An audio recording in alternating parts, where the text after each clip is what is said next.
definitely not at a loss for things to do. So I'm just gonna, anyway, this is, first of all, this is one of my students who's somewhere in the audience here, and she's sitting at the National Portrait Gallery in London. So about 3 years ago, about 4 years ago, the National Portrait Gallery, when I first visited the National Portrait Gallery, we got to be an old, it was still phenomenal. It's an incredible collection. Well, they shut it down for 3 years to spruce it up, and boy, what a job they did. So this painting, where Margaret's sitting in front, is a painting by Laura Knight, who was a painter who lived probably into her 90s, was born at the turn in the 1800s. Her mother was an amateur watercolor painter and taught lessons, and died when Laura was 14. So Laura took over teaching her classes and became a long and storied career. She traveled with the circuses. She traveled with minstrels and the ballets and dancers, and she documented all them. And she married her husband. I can't remember his first name, but he came to the United States and did portraits for Johns Hopkins University. And I've done a couple of portraits for Johns Hopkins, so there's kind of a nice connection when I was introduced to Laura Knight. This is one of her paintings. She's the woman in the red with the hat, painting a nude, which is her friend, who is also a painter, and I can't remember her name. So this is, I just thought this is a great, and here's, this hallway comes down, and then you go into little pockets of portraits. But if you ever want a history lesson, particularly of London history or English history, National Portrait Gallery, and you'll find information about great landscapers and great, people that invented, a guy that invented the color purple by a mistake that he had in his lab. And the portrait that is done is all like a beautiful purple. So that's how purple was developed. So if you just go down the rabbit hole, the National Portrait Gallery, you can learn quite a bit. I'll talk a little bit more about that, about when we're sitting here in the galleries.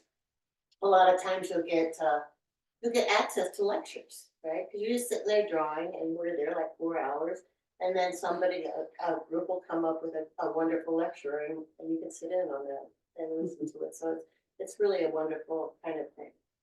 So, and please, if there's any questions along the way, I totally answer those. Just don't be shy.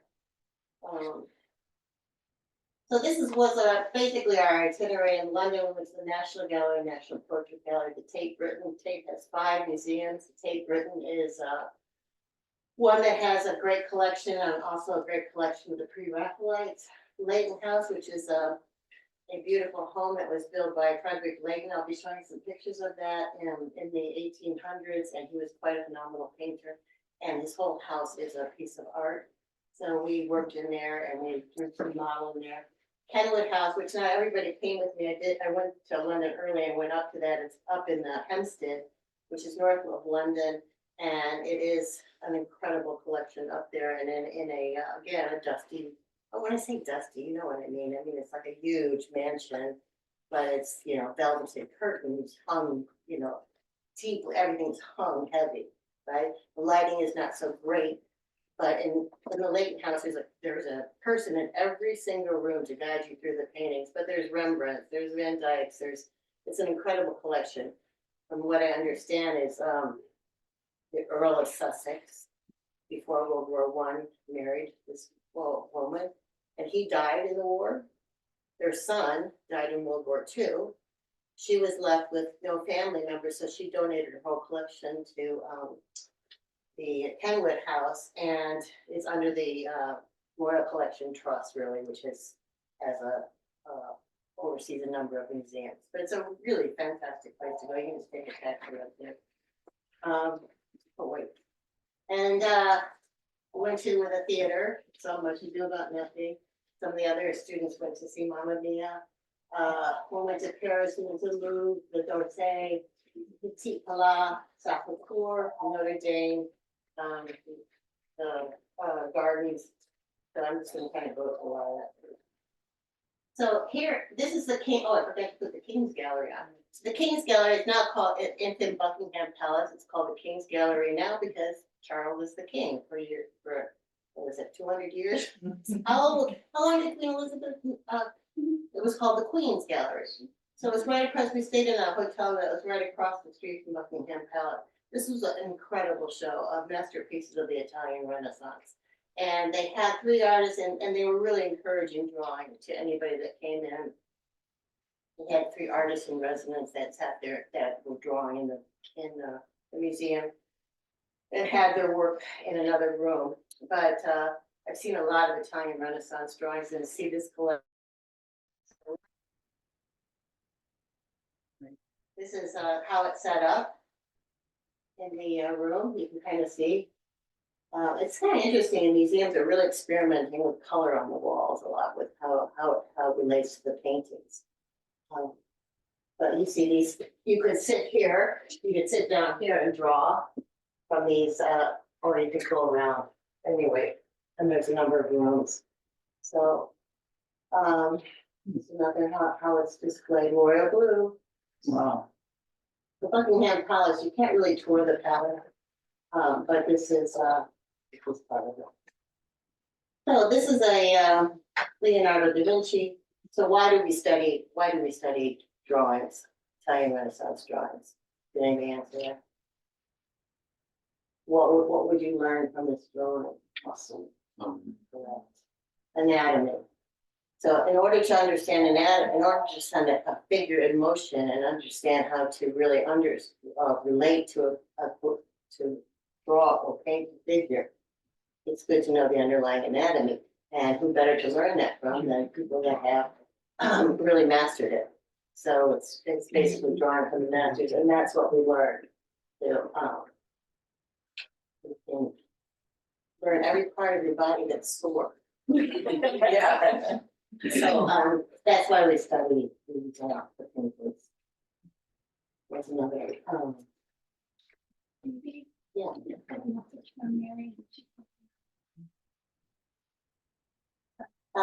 Bob, can you send that the Zoom link to my text? The proper Zoom link.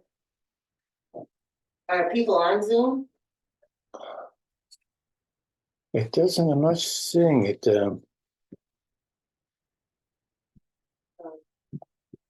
Yes, maybe you could, And this will be saved to the website afterwards. So they'll be able to watch it there, but right now. I sent it to her, just, it'll be, you know, if anybody's, this is gonna be recorded, so you can watch it later.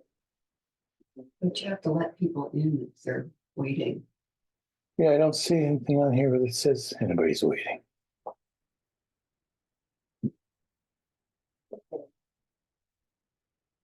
Again, the anatomy.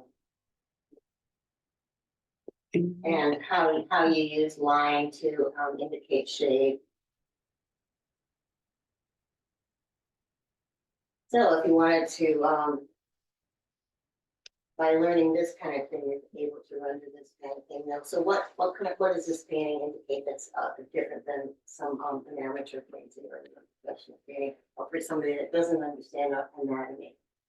The weight of the person on top is you can feel the weight of the muscles. You can feel the gravity of the muscles. You can see which muscles are in action and which are at rest. You can see the whole animation of the figures, and even walking forward, the whole idea of understanding how muscles move when they're how muscles act when they're at rest or in action, and that is important. And it's not even this; it's also the donkey or the horse anatomy. Like sitting on that, the guy's just about ready to slip off. He looks like he's very, very sick. I don't know, you know. So it's all those kind of things are what we study to practice the drawings. Does that make sense to everybody? It's just a beautiful portrait. Let's show you this Monet. Monet. Maybe it's, yeah, it looks like it is Monet. So what is kind of nice, are these lights bothering things? You know, I love the it's dark and gold, right? So how does by studying this, you also, something that is indicative of a solid, good painting composition is how does your eye move around the painting? The artist is telling you how to move around the painting. It's telling you you're going up, the handkerchief drops you down to the glove, the yellow lemon, I don't know what it is, drops you down to the green, and then you're coming back up, right? You're moving your eyes, moving right around the canvas.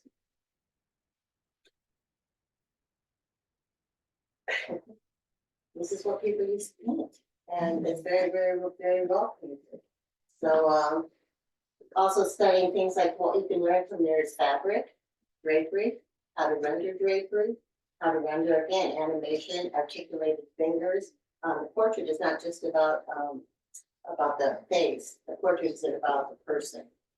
What is this telling you about this person? She's pretty, let's just say, she's kept well, right? She lives well. She's kept well. She's probably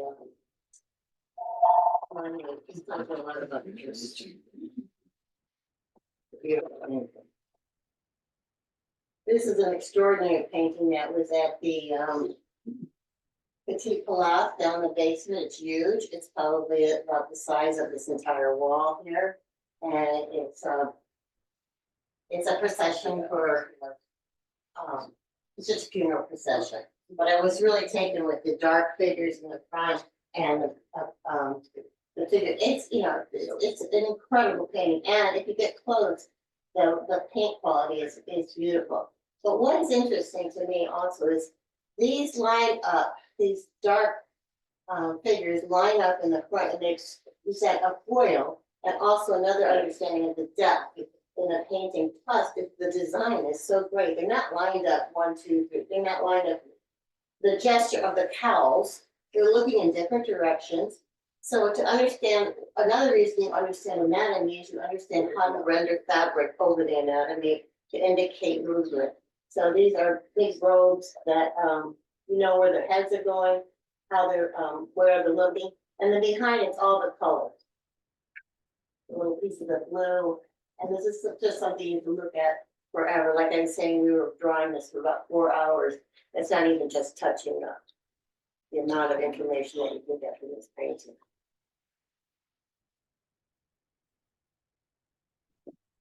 The river sculptures. This is Dante. This is on Dante. Dante of the people. Just sculpture Dante. These are all life-size sculptures.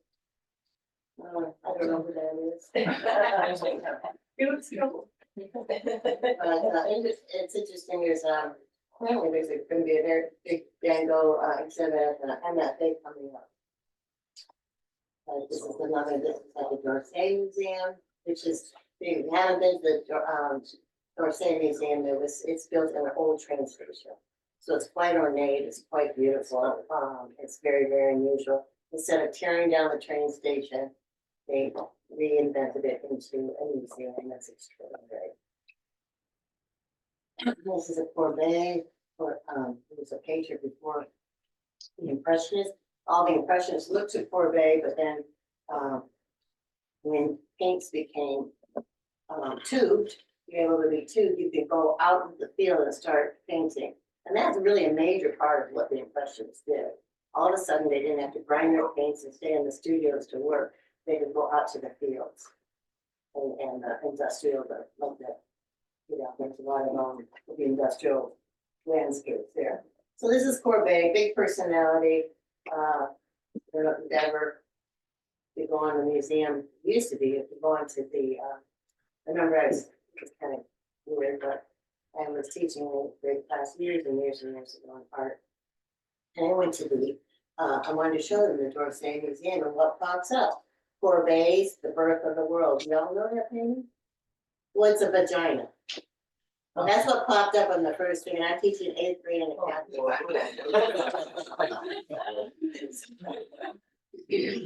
That's a Courbet. All right, Homer. What is Homer? I love this painting so much. That's also in the D'Orsay Museum. But this is at the Petit Palace, which this is a beautiful figure painting. Also, the artist is directing your eye around the canvas And you can kind of work that out yourself, the hay bales, they come up to the worker and they come back. It's really a portrait of this worker. Anyway, and the mother breastfeeding and the working class. So that became a genre of painting. People came down from the kings and queens and the Catholic Church and all the paintings, and they came down. This is also very much influenced by the Russians, painters in the late 1800s. They came down to earth with them. So you'll see a whole pre-impressionistic thing of genre paintings, and in Holland and everything too. Like what happened in Holland is, and the Dutch became a solid middle class. They used to be rich, poor, but then the Dutch trading and all that became a solid middle class. What could they do? They could start to afford things. So people like Vermeer and they would paint interior home scenes that were something that these people wanted for. This is a Bertha Morris. She was Manet's sister-in-law, quite an accomplished painter, and had a very close relationship with Manet. She, there's a lot of her paintings in the States, but a lot of it is in this one. This is a Malay painting, a little bit before the Impressionists, but at the same time, also the workers out in the field and the light. These guys are really looking at dusk. You know, this is pre-Monet going down to the haystacks and everything. This is dusk before that. So anyway, this is an example of what we're doing. I don't know why Miriam and I chose to draw on this room, but you can see what we're up against. I mean, there are people surrounding us all the time, and you get kind of into a whole mindset that you don't even know they're around. You get into such a concentration, but this one was tough because it is a very famous painting. And when I went in there and we set up, there weren't too many people in there, and then it just became over and over and over again. But Did they watch you? Did they watch you too? yeah. You don't know it until you see somebody take a picture and there's like a whole crowd around you of people watching you draw. And it's really nice that nobody, it's just a cool vibe. It really is. And it's so respectful. Children will always say something. Not sometimes they're shy, but sometimes they'll say, "Oh my God, that's so beautiful," but because that's how children are. But they, it's just kind of an interesting. You just feel a part of the. I feel that you're really a part of mankind in those museums, and people really are coming there for the same reason. I can't explain the feeling unless you were there. It's an absolutely wonderful thing. And it's all ages. You see, I have some pictures. So there's which was just in New York last year, or 2 years ago, I think. So these paintings traveling is a huge, huge deal. It costs loads of money to put these paintings up and travel, and lots of negotiations, years and years ahead of time to have these paintings come over the pond and be displayed. So we're getting into a little bit more modern flat, but also what the Impressionists were looking at, a lot of them were at that point, the Japanese arts market started coming into Paris, and so they were looking at a lot of the Japanese prints in the flat Hokusai and Hiroshige and everything, more of a flat picture plane, and we use a lot of color. There's a lot of geek in history that all through the ages of painting. And some Miriam's beautiful drawing of that. Let's see if she. Yep. Really nice job. Oh. This is an olive. Well, every one of these artists has a long story. So, but he was I know you've seen some of his paintings before, but he really was a linear, loved the linear line. If you look at any of his drawings, his line is really, really beautiful. like as you can see. And this is kind of a typical contrapostal pose where the pelvis is in one direction, the rib cage is in another direction, and the head is in another direction. And that's called contrapostal, and it makes the figure more animated and more interesting rather than just straight. Although in modern art, and as we come along, we see straight but front forward painting. Also the direct gaze, the model is looking out at the audience. This is a Piper by Manet, and these are two of my students' drawings working there. This is a very large painting. This is another one of my students, Margaret Moore's drawing of this, and now she started painting like this.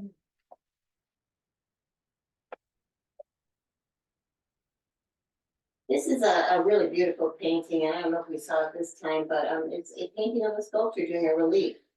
So finisher is painting another artist doing his work in the studio. This is an enormous painting. It's basically the size of this entire wall. This is a Courbet. I mentioned Courbet, birth of the world, before and a dog. This is in his studio. Courbet had just a little bit of an ego, right? So he had a huge ego. So here he is painting. This is his model coming around, and these are all the people that are somewhat come through his studio. So he created this landscape and this kind of this. He created this painting to kind of show off his studio and show off what he does. You can see like there's another painting over here. But you could study this and just see what everybody's doing. And you could, it's kind of, some people are engaged, some people are not. This little boy is engaged. Like it's huge painting. And when we were there, they had it closed off because they're doing some restoration on it. This is Kaibo. Actually, this painting is now in Los Angeles in a show of his work, but it's normally at the Dorsey Museum. And I liked it because, being here in Maine, I think I was influenced by this painting. You never know, it kind of comes in subtly, but I did a rower going out to Greeny's Island. I know I had this in my mind, right? So it gives you this other perspective of drawing you right into the painting and creates depth in a two-dimensional space. This is a beautiful man-made painting, and this is Bertie Morisot, who I showed you before, but this is a painting on a balcony. And I think as artists, when we're over there, we get all sorts of ideas of what we want to paint ourselves. So composition and everything. It's in the Dorsey Museum. This is a very small Vermeer called the Lace Maker, and it's in the Louvre. So the Louvre, which is huge, there's three wings in the Louvre: the Sully wing, the Richelieu wing, and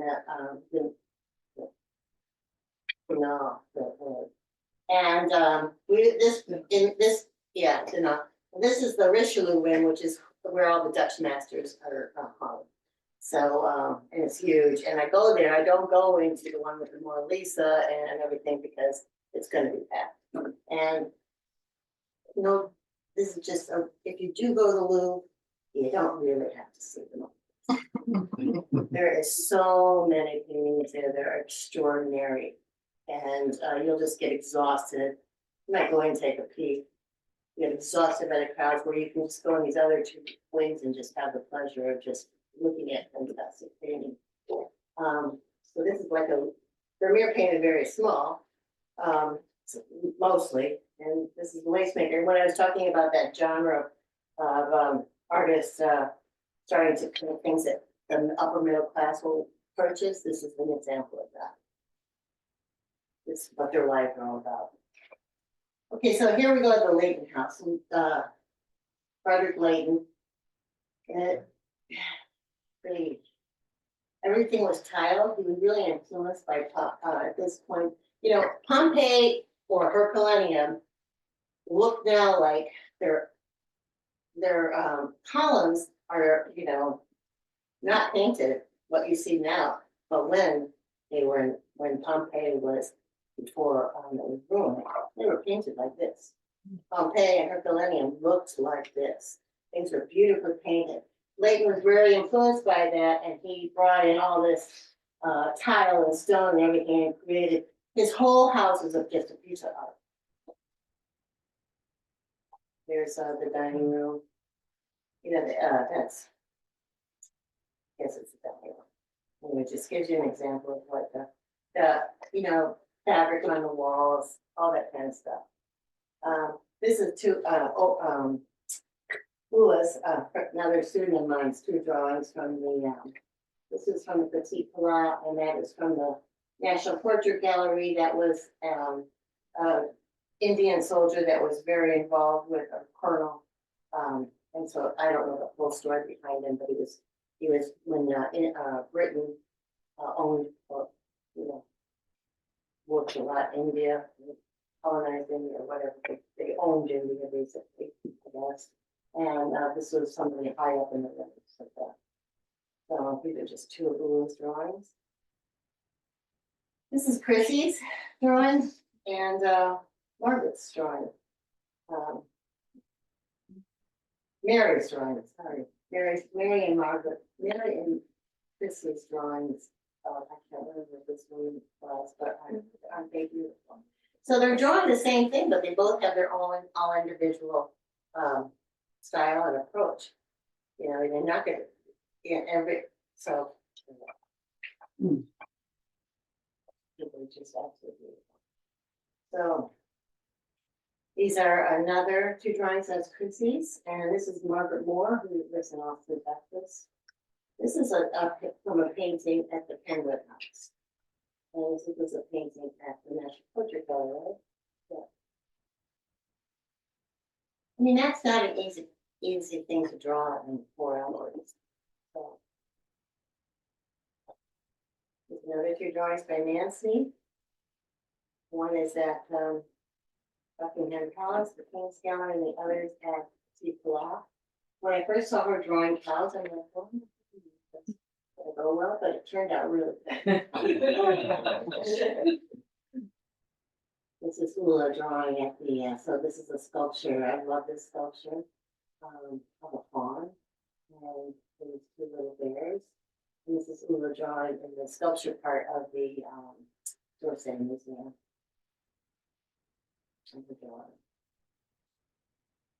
This is Margaret's drawing of this painting. This is Ophelia? But they're not an easy thing to do with all that fabric and everything. It's a beautiful job. Another drawing by Margaret. This is from the Tate Britain.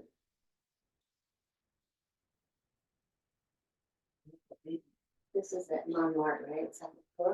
Some of my students went to Montmartre, and the Cathedral of Chocolate Floor there.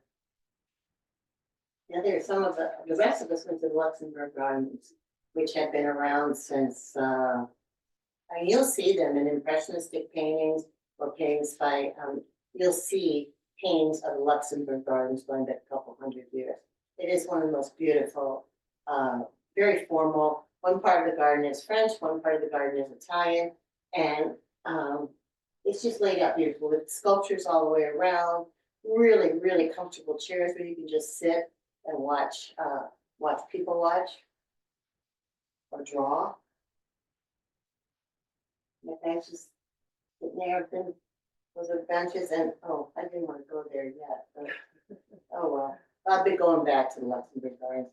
Anyway, so we toured Notre Dame. You can't go inside of it for a tour just yet. I mean, you can go in if you're going to Mass something. A few people, but we had an outdoor tour, and this is was our tour guide. Their tour guides are all volunteers, and then you just give them money to put into the. It's a fund that Notre Dame operates for children. I can't remember the real I think to further their education. I don't think they're trying to turn them into priests, but it's a very good thought. So, anyway, this woman was extraordinary. She really walked the walk of a true Catholic, you know, I mean, she asked all of us if we were, you know, Catholic, and, you know, most of us were like, yeah, not, no. But she had the heart and soul of a really good person. And I really enjoyed her personality and her message. She really believed it. She really believes in miracles. But she's the type of person often would open the door to anybody. So, anyway, it's kind of fun to have her talk to us about Notre Dame and, you know, everything she was referenced. And she told us all the history of stonework and everything. I mean, it's like one of the first front facades. And she'd say, you know, it was on fire and it was saved and it was gone. Everything was, and I'm just saying, oh, what about the firemen? But it is really cool. The whole, again, worlds meet, which is what we really need to think about today. So diverse points of view and diverse things, they do meet in art. I mean, I really feel that, which is why it's so important. This is Miriam drawing.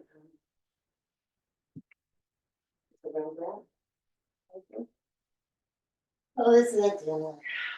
So, I'm telling the staffs at these restaurants, and when we say this is in Paris. We stayed in a hotel that is just a quiet, nice Parisian hotel in a quiet neighborhood, but very well located. And the concierge are just like, they just are really great people, and they always give us a great restaurant recommendation. I love how the waiters there like, hey, Oh, I mean, they're professionals. These, the way, anyway. Yeah. They can move foods and be delightful. This was,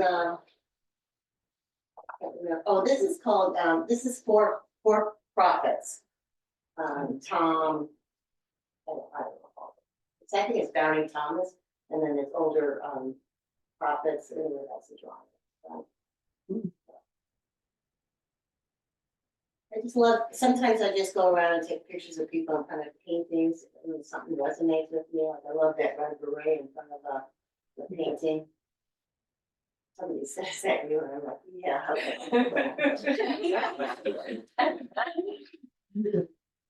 Few pounds less.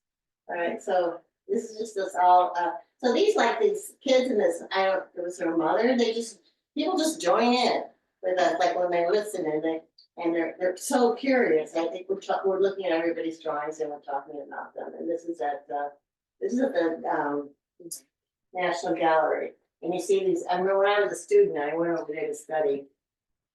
Sitting in those leather couches every day was like heaven. And you just drawing, and they're still there. So if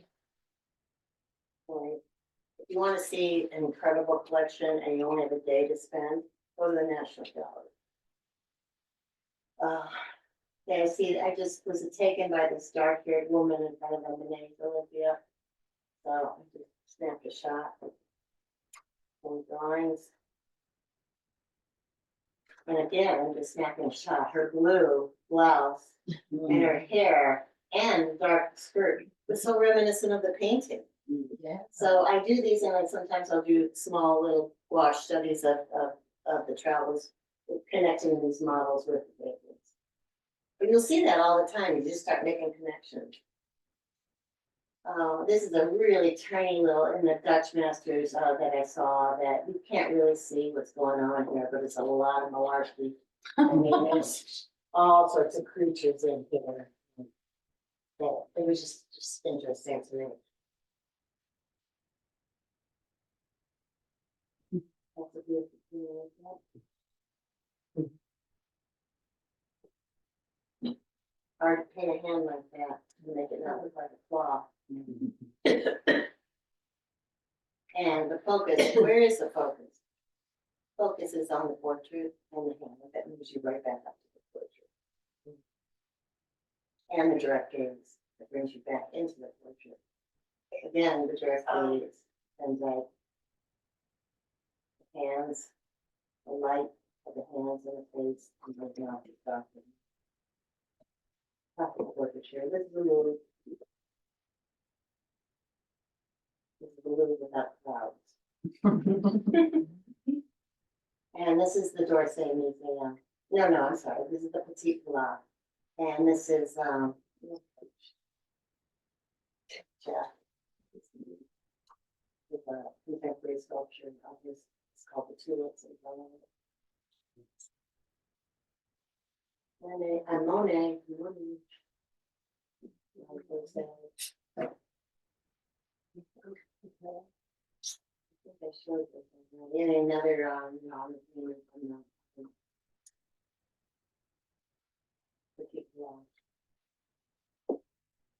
this is a virtue Montessori.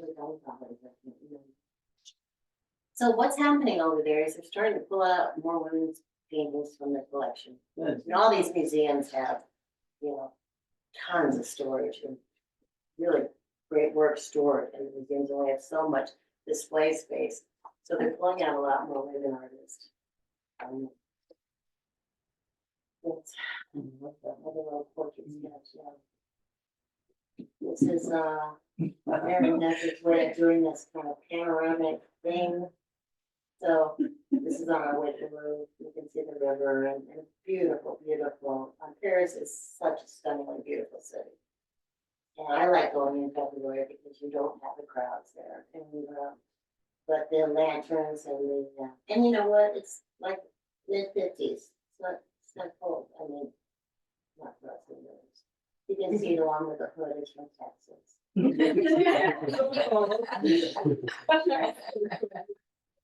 So this is Barb, and I show this because kids are just gravitated towards watching this movie, draw kids, and so of course Bobby, which is this picture, asked permission of the father to take the picture. So we only shoot pictures. So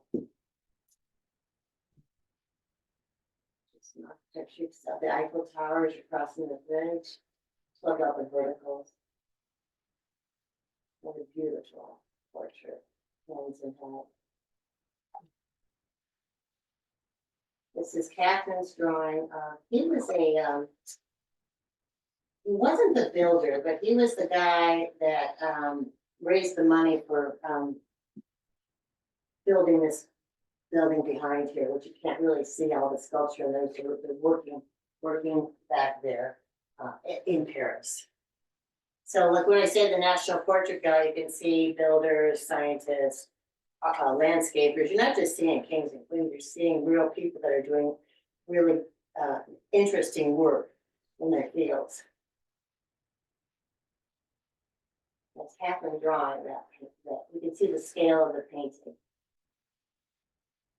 Oh, I guess this was at the Petit Plat.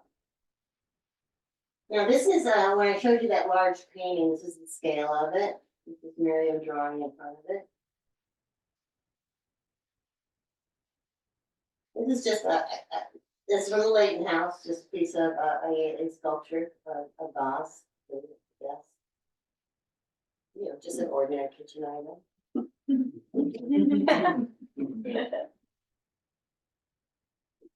This is Petit Plat. Staircase. There's a sculpture that here's the sculptures, bust. Love this painting. I'm not quite sure what the instrument is. Maybe some kind of musicians there that we know. But this is kind of like almost pre-Raphaelite with the red hair and the green dress and the vibrant colors, and playing a musical instrument out in the country. There's Lula drawing. Another beautiful, quiet portrait. This is a peacock at the Leighton Gallery. just kind of fit with the, I'm not into stuff taxidermy stuff. This is just was so beautiful in that gallery. That's the staircase going up. This is just, they had a show downstairs of little landscapes. This is a Perot, I think, landscape. Not quite sure about that. This is, Capri.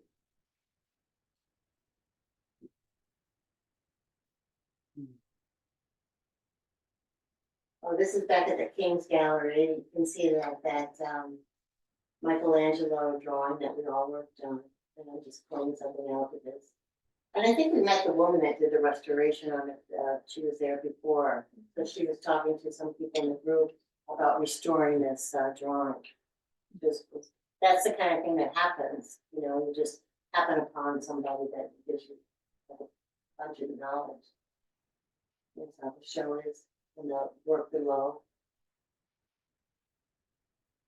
Is the entrance to the King's Gallery. Working on a drawing.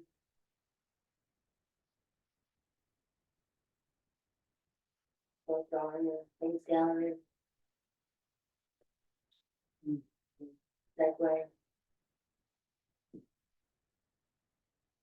Just wanted to give you a scale of the idea. So this is the Tate Britain, and they actually put up easels, you can see over there, and they have tables out with drawing materials and crayons for children or anybody that wants to sit down and draw.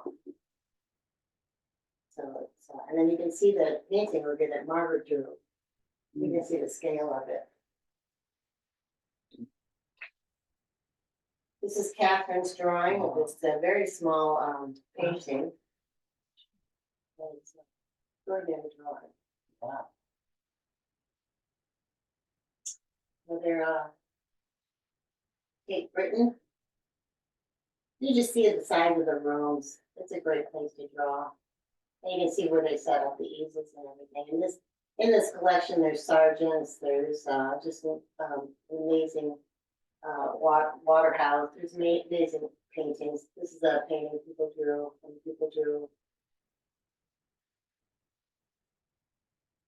This is Barb's painting, or drawing, I'm sorry. You can see it, so this is at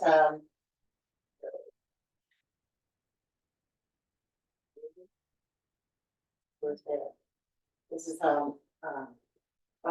Barb is a actual political cartoonist. She does great stuff. But this is her drawing. She kind of has this more linear look in the drawings. It's a beautiful Margaret Moore drawing.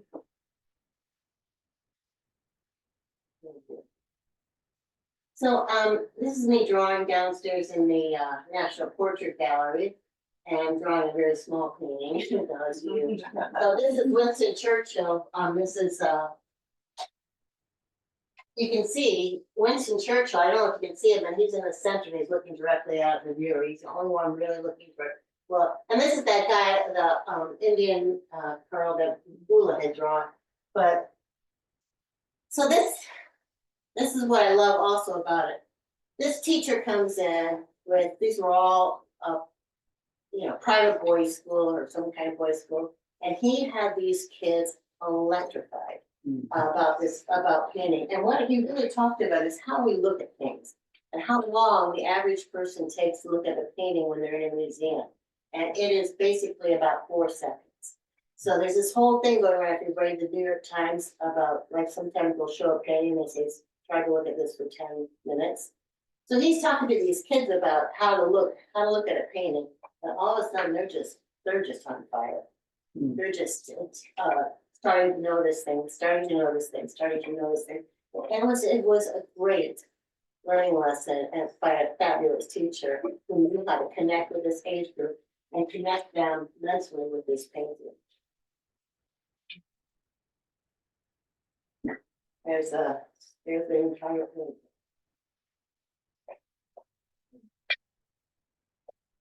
Okay, this is at the War Museum, the Imperial War Museum in London.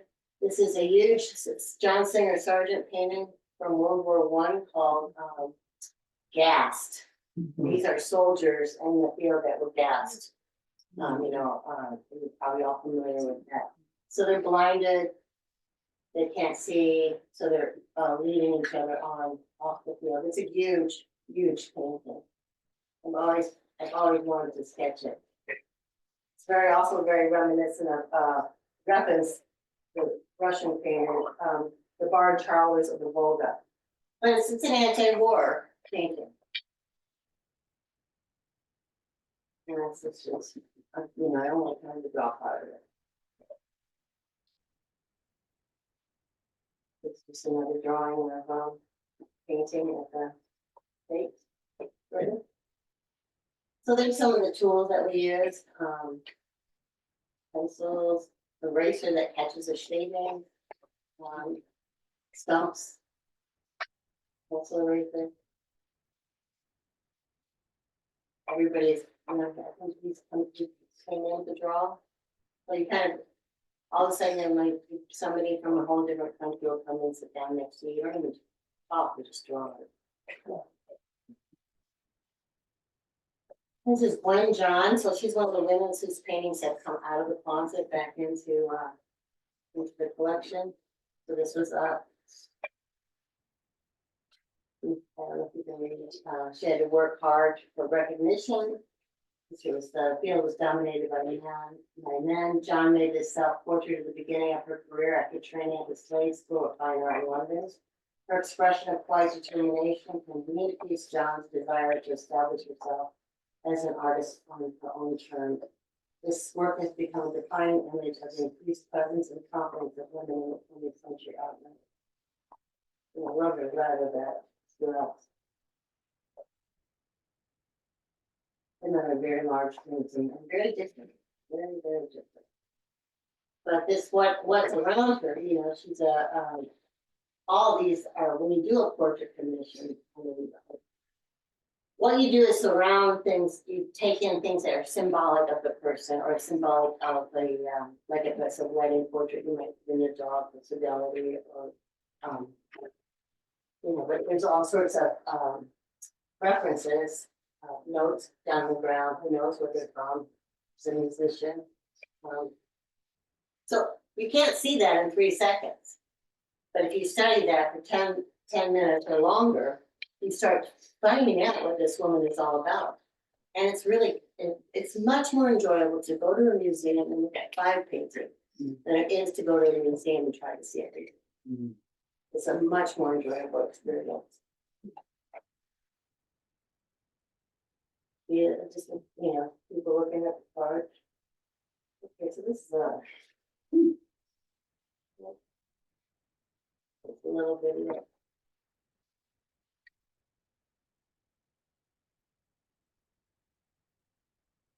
This is one.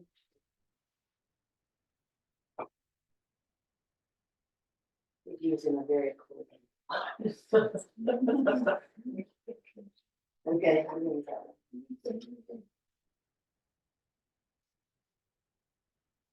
That's called it blocking in the line.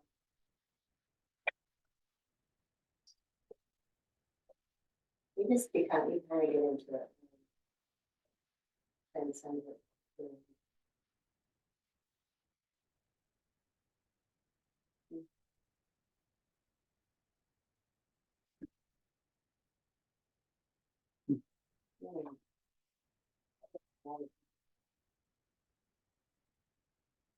Bob, I don't understand.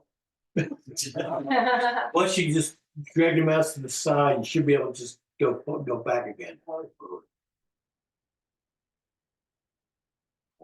There you go. Here's Miriam's drawing of another, more probably 1940s, 1930s painting. It's a huge painting. It's that which I've always loved. It's a sad painting. And another one, you cannot look at this in 3 seconds. When you look at it more, you start to say, what do I see? Those kids are so tired. Warming for peanuts, probably, right? It's just, there's just nothing that's not sad about it. They're exhausted, it's tough work, they're, just the sideshow. And but the coloring and the figures and everything is just so well put together. It's very unusual. The Barbara's drawing of it, it's very ambitious. I'm gonna show you, and we're losing time, but there's another video of Bob drawing, but I think you saw kind of an idea of it. It's a small little sketch of that huge painting. Then again, I'm, looking and seeing Yeah. people walk Oh, by. my goodness. Oh, there she is. Oh.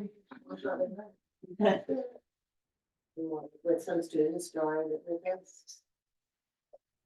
These are from the King's Gallery, that Italian Renaissance show. This is what, so I took this picture of this little girl. Yeah. I probably shouldn't, but I couldn't stand it. Amazing. And so I'm drawing, she's there, and what did it make me think of? Alaska, Yeah. Tasmanians. The positioning, so I immediately made that connection, but isn't she a portrait? Yeah. So I Sure. put this up to see, and she's looking. Those are like those little special moments. And then, about 2 Rembrandts. Another Rembrandt. Yeah, I'm just gonna kind of go a little faster right now. They were drawing at the Leighton Gallery. We set up, so we hired a model at the Leighton Gallery, so in Leighton's studio, where he painted models, we were drawing. And there she is, Oh, wow, cool. yeah. She's a beautiful model, very good.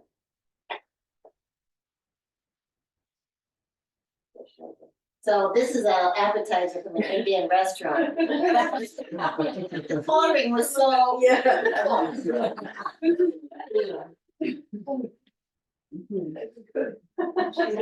This is from the Kenwood House. There's a Rembrandt, just a minor painting.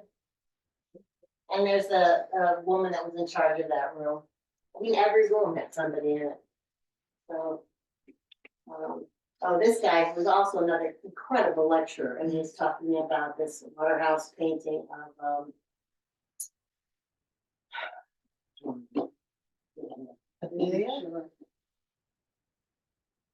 The Lady of Shalott. I know it's all, she falls in love with Lancelot, blah, blah, blah. She's not supposed to look at him. She can't resist the look, so she's gonna die. That was why she was in the tower. It's a long story short line. And he actually told a slightly different version. But if you saw the painting, I don't know if I have it, I don't. But there's 3 candles on her boat. 2 of them are out. When the other one extinguishes, she's going to die. And that is another reason why you look at a painting longer. She's also got a chain. She's holding a chain that's going to be hooking her to another life. So there's all these kind of references to the story of Lady of Shalott, and he was really great. It's another painting from the Petite Fleur. These are some, actually, these 2 on the left are from the Louvre Leonardo show at the Louvre right before COVID hit. I was there to see the show, and COVID closed the Louvre. And the day that they closed, they opened it for free. They made coffee, tea, got biscuits, and anybody could come in at any point, and then they shut down. So it was a Leonardo show that had been 17 years in the making. Oh, boy. So, it did get, a month or 2 before it was shut down. And then here's another guy drawing in New York paper. Okay, this is Lady Jane Grey. But, she's ready to get her head chopped off, right? So she's reaching for the thing, where she's supposed to put it. But these kids were just so fascinated with the painting. And they were there for a lot longer than they just were really studying the painting. So,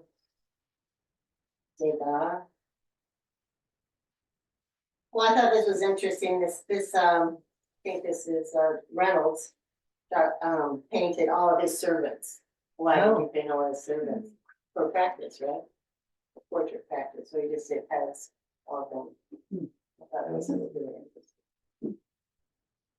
More beautiful portraits. Another sketch of a painting on my field. Okay, so here's Luxembourg Gardens, they're playing a game of bowls, which I think some people have courts here on the island. Anyway, so we just sat down and we're watching, it was really interesting. That's Chrissy drawing. This is Chrissy's extraordinary drawing of this little boy, I can't remember his name, but, you look closely, you can tell that he is, he's a street kid, right? Hands are dirty, all these kind of things that tell you what it is about his life. There's that little bit more of that crowds in the drawing. There's some of the sculptures, with the, Rosé. And, this is on the top floor where all the, and the doors say it's also, that's the most crowded gallery where everybody goes. Van Gogh and, but there's so much more at the door saying you do want to see that top floor, absolutely. But there's the other floors are wonderful. The sculptures, the drawing. Kathy's drawing of a sculpture.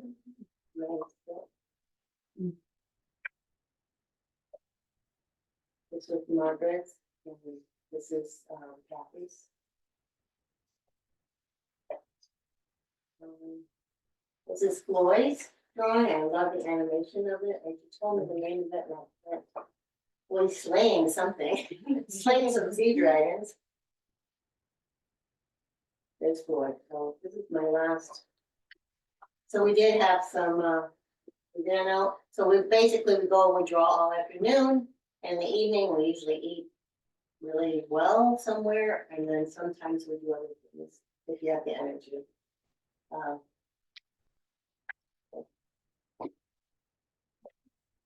Isn't that beautiful? Yeah, Of very course, we can live with there. So.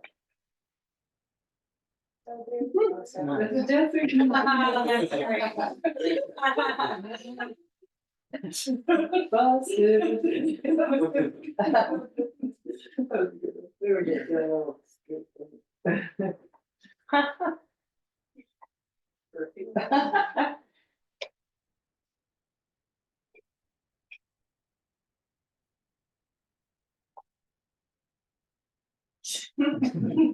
Yeah.